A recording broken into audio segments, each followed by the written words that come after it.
Hello, it has been 10,000 years. Since I had an update for the game. Anyway, that's what I've been working on for the last couple of months. Let's get right into it. And, for anyone that is new here, I'm a blacksmith making my first game. A PS1 style Mech Roguelite, where you play as a dwarven mech pilot by the name of Johann Hammerhelm. Anyhow, back to it. In this video, I will be showing you 3 big things I've been working on lately. The new shop, the loadout system, and actually, been able to beat the level for once. Crazy! Anyhow, first up, the shop. Wait, where did the shop go? Someone drag it out! Ah, there it is. The pioneers would use this bad boy for miles.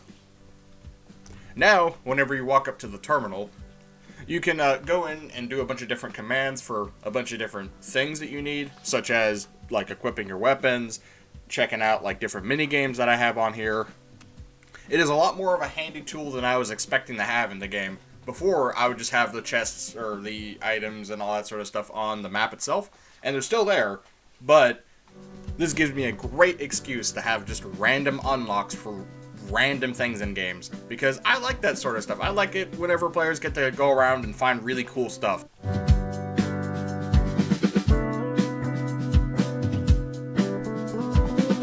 Anyhow, next up, what is a game without a little bit of adversity?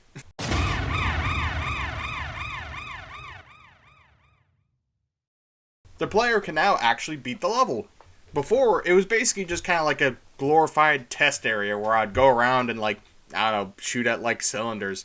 Now, whenever the player has the gall of being born and attempts to finish the level, he will be challenged by this thing. Introducing Lost Wyrm. He should be a decent enough challenge for a new player or whatnot. He's got a lot of tricks up his sleeve that I won't spoil here, but let's just say that I'll probably need to put a bullet hell tag on Steam whenever I release this game.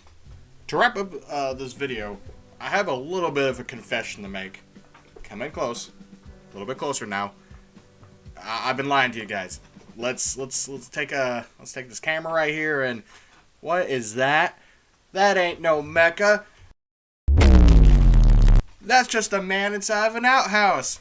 No! I couldn't stand for this any longer, so I had to, like, boot up Blender real quick and, like, just, like, make something that's a little bit nicer. I've actually made, like, a bunch of different models whenever I originally made this game, or rather, like, before my computer crashed and stuff, but those are lost to the ether now. Like, you know, unfortunately I can't get those back. I could definitely remake them again, but, I mean, like, I spent so long on them and I was like, I don't really feel like going down that route again, so I was like, okay, let's make something new. So I was sitting there at my computer and I was like, I have nothing. I don't really have, like, an idea or whatnot for, like, a mech that would fit this setting. So I did what I always did. Just procrastinated and went and watched anime. But I guess that there's a silver lining to this, because the anime I went and rewatched was Code Geass.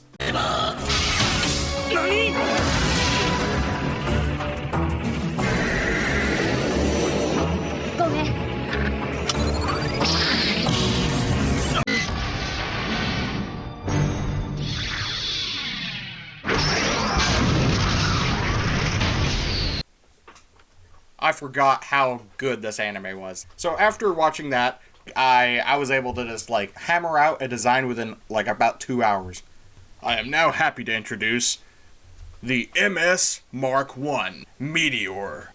Consider these models to be like a cavalry almost. They are meant to be shock and awe. They will fall onto an enemy planet at Mach 10 from their orbital ships. And with their dual armaments and high armor compared to the civilizations they conquer, their foes have no chance but to surrender, thus propagating the dwarven war machine. Each one of these mechs is piloted by an Asgamurgrund, or a fire marine for short.